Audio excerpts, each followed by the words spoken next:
Thank you so much. So it's been over 9 years since we started work on Stellar. Kind of hard to believe. But I am more enthusiastic than ever about blockchain. And before we get into the details, I think it's worth taking a step back and saying why. Why blockchain? And if you go by column inches in the press, you might think that cryptocurrency is a big part of the deal. People talk a lot about cryptocurrency. They obsess over the price. There's an almost religious fervor among some blockchain enthusiasts around the cryptocurrency. But I would argue that getting excited over cryptocurrency today is kind of like obsessing over metering cell phone minutes and data 15 years after the launch of the iPhone. It needs to be there, but it's just a tiny part of the picture of what's so exciting. So why is this such a big deal? Well, I'd argue there's really two things that are so amazing about blockchain, right? The first is that it is financial infrastructure that provides completely open self-serve access.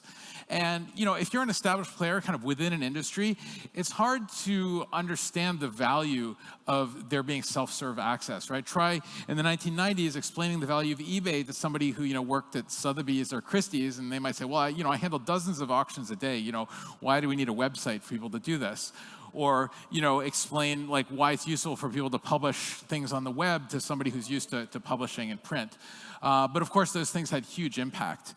And kind of what happens is when it comes to actually software development, self-serve access, I would argue, is an even bigger deal, right? If you think about what happened when the web introduced LiveScript, which became JavaScript, and suddenly website developers could actually program the browser instead of waiting for Netscape to implement some feature, right? And this is obviously a huge deal, right? To think about the App Store versus waiting for some phone manufacturer to include some new feature.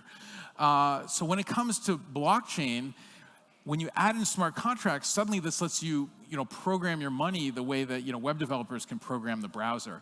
And what experience shows is that when you increase the number of possible developers who have access to the requisite APIs, you have a huge increase in the pace of innovation. And that's exactly what we've seen in fintech.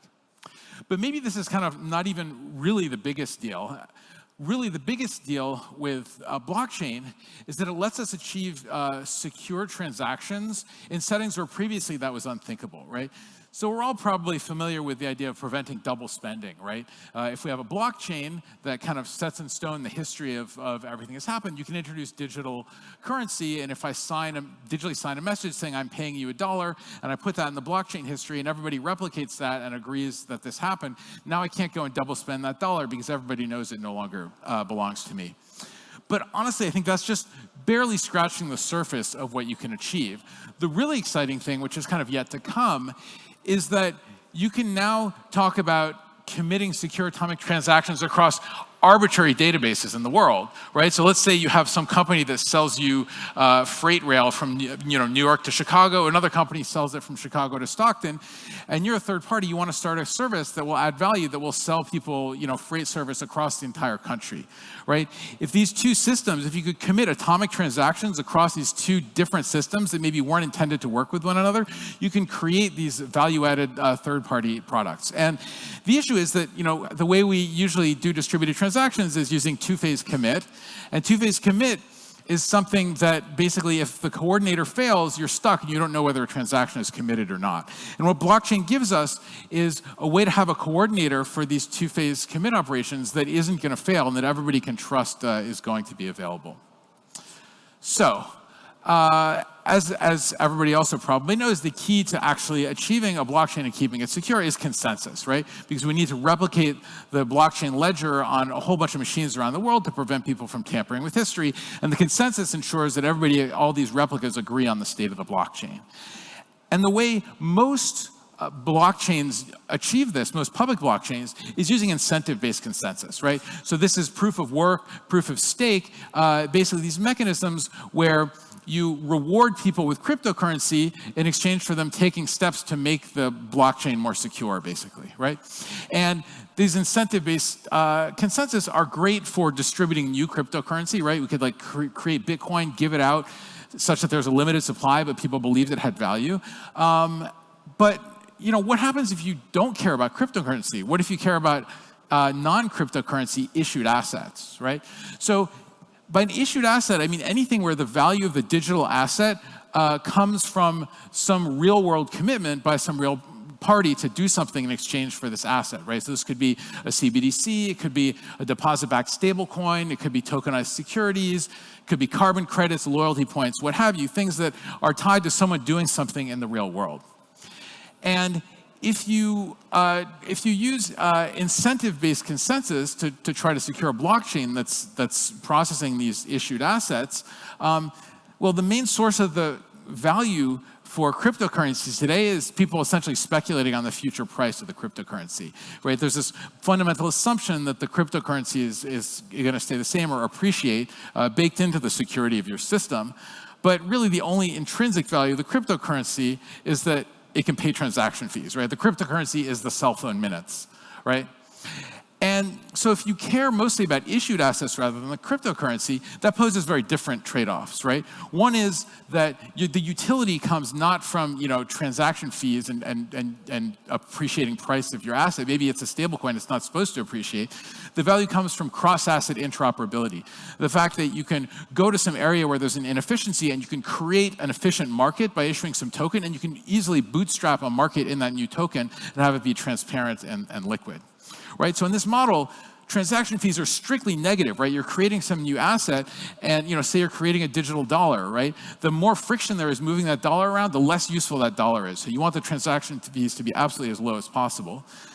And then probably the most important thing is that if you are issuing an asset on a blockchain, you can't subject the security of that asset to the whims of anonymous miners and stakers, right? Because you're on the hook for that asset, and if you don't know who's running this blockchain, you don't know what's going to happen.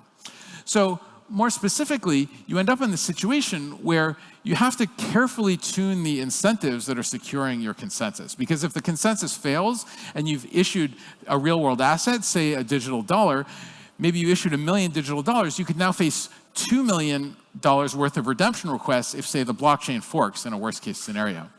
So basically, the problem is if your token transactions are kind of too valuable for your incentives, you're not going to have sufficient security. And conversely, if the token transactions kind of aren't valuable enough, then you're going to end up with excessive fees, which is going to put a drag on the use of your system.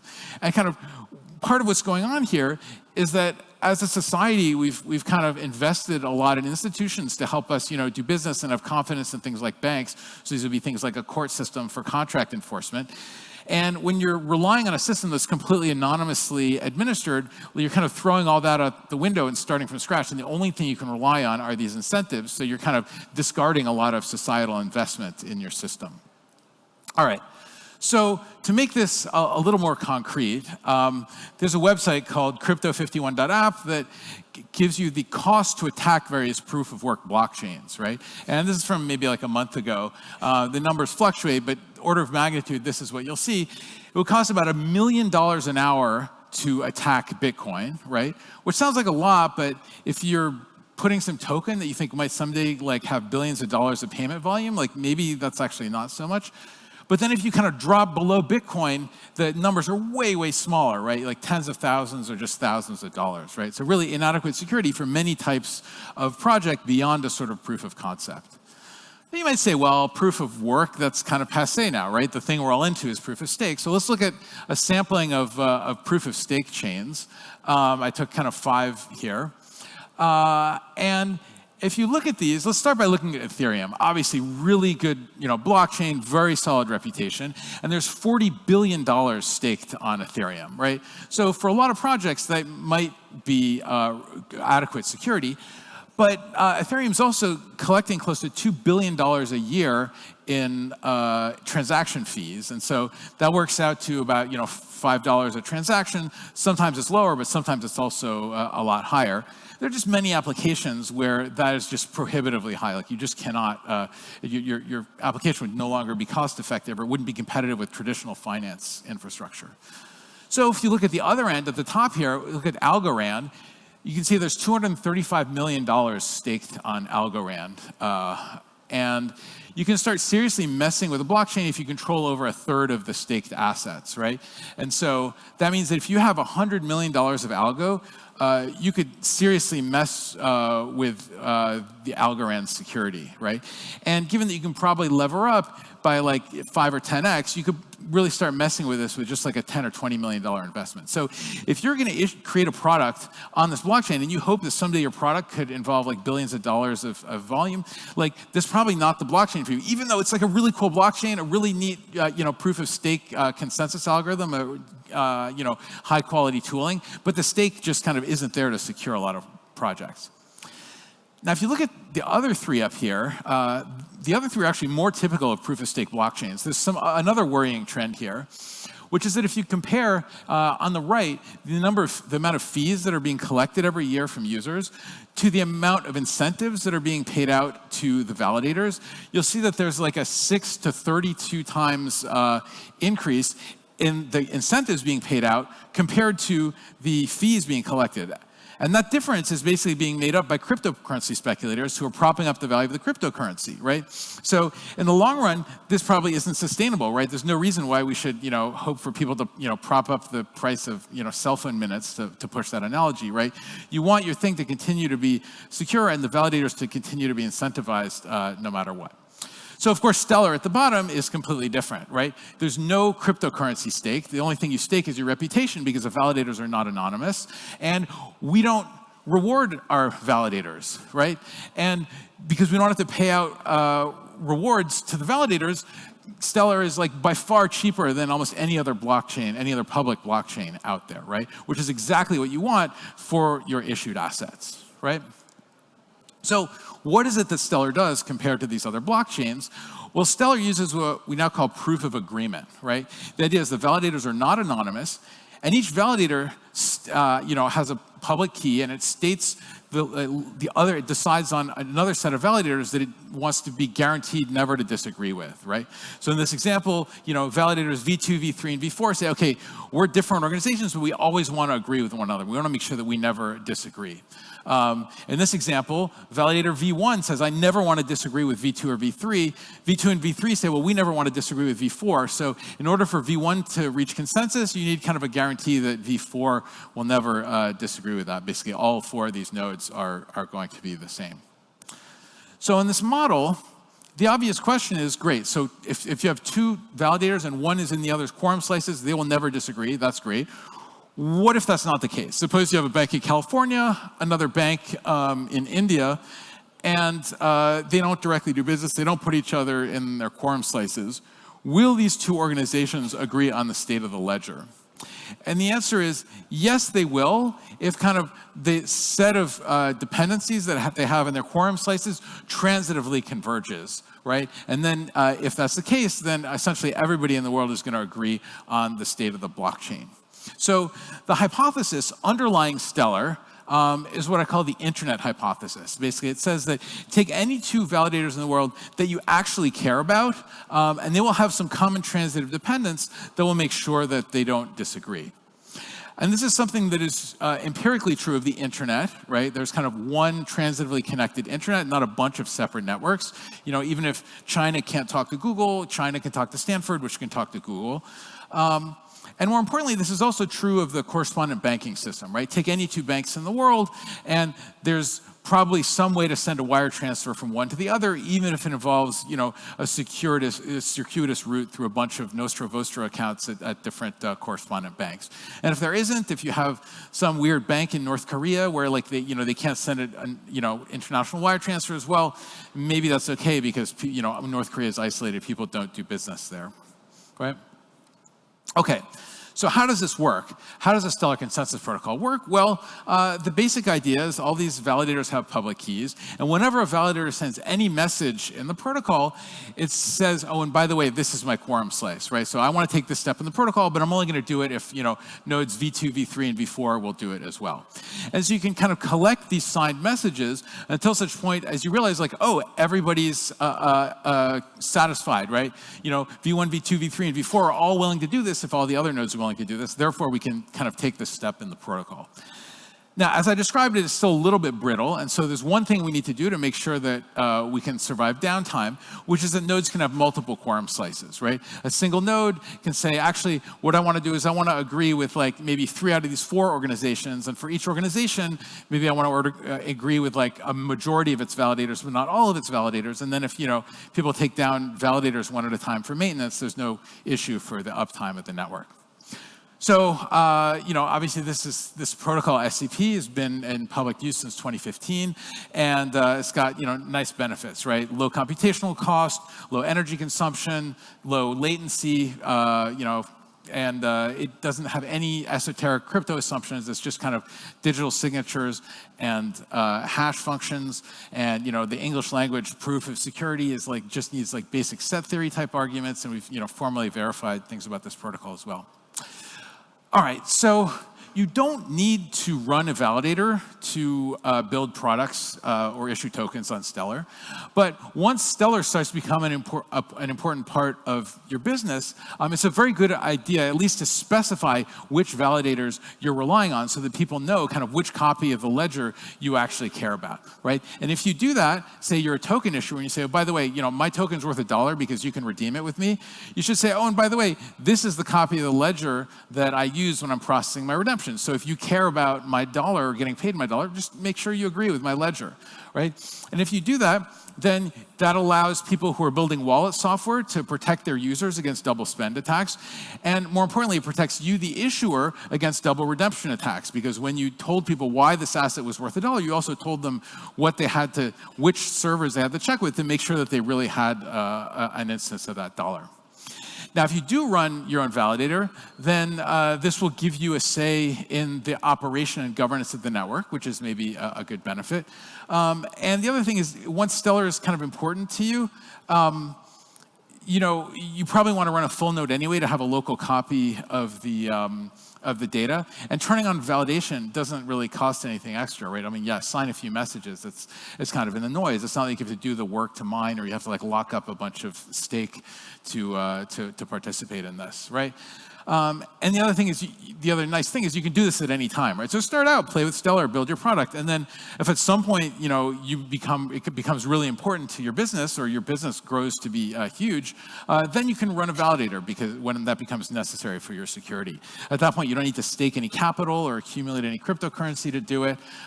There's no waiting period, no risk of slashing or anything. And ultimately, if your project has value to the greater community, other people are going to want to agree with you, so they're going to put your validator in their quorum slices. All right, so to summarize, incentive-based consensus, which is what almost every other public blockchain uses, is good for cryptocurrency and for pure DeFi type applications, right? If you want to play poker with someone over the internet for, cryptocurrency and have no one administering the game, you could do something like that on a proof of stake or proof of work blockchain. And it's actually a good mechanism for distributing cryptocurrency. And as long as you only care about cryptocurrency, forks in the network are not a big deal, right? You can duplicate Bitcoin into Bitcoin and Bitcoin Cash and Bitcoin Satoshi Vision, whatever. You can duplicate Ethereum into ETH and ETH Classic and ETH POW and so on. And that's okay because anybody who had one token beforehand has one of each new token after the fork. But if you care about issued assets, then this is a problem, right? Because you're duplicating digital claims to real-world assets. You're not duplicating the underlying real-world assets, right? And so you could potentially run into huge problems here. And so when you're using these other blockchains, essentially the fact that they have cryptocurrency denominated incentives for security means that there's a kind of a ceiling on how valuable your product or token or service can grow in terms of stored value and payment volume before the model no longer makes sense. So what should you do if you're issuing assets? Well, obviously you should use Stellar, right? You should stake your reputation rather than staking cryptocurrency. And the nice thing about this is that your reputation is going to naturally grow as your product becomes important, right? If your product suddenly becomes worth billions of dollars, well, if you misbehave, people are going to sue you, right? And so that's just automatically going to leverage the existing legal system to give people confidence in your product and to ensure the security of that. And of course, if you are using Stellar, then there's no need to lock up a bunch of capital by staking on the blockchain. There's no need to share your product revenue with other people just because they're running validators on the network, right? People are running validators just because they want to agree with you, not because it's particularly expensive to run validators or not as a profit motive. And of course, the most important thing is that if you're using Stellar, there's no need to assume risk from faulty validators, right? Because if you care about the security, you can run your own validators, or you can hire some company to run the validators, and the security of your tokens is going to be under your control. All right, thank you.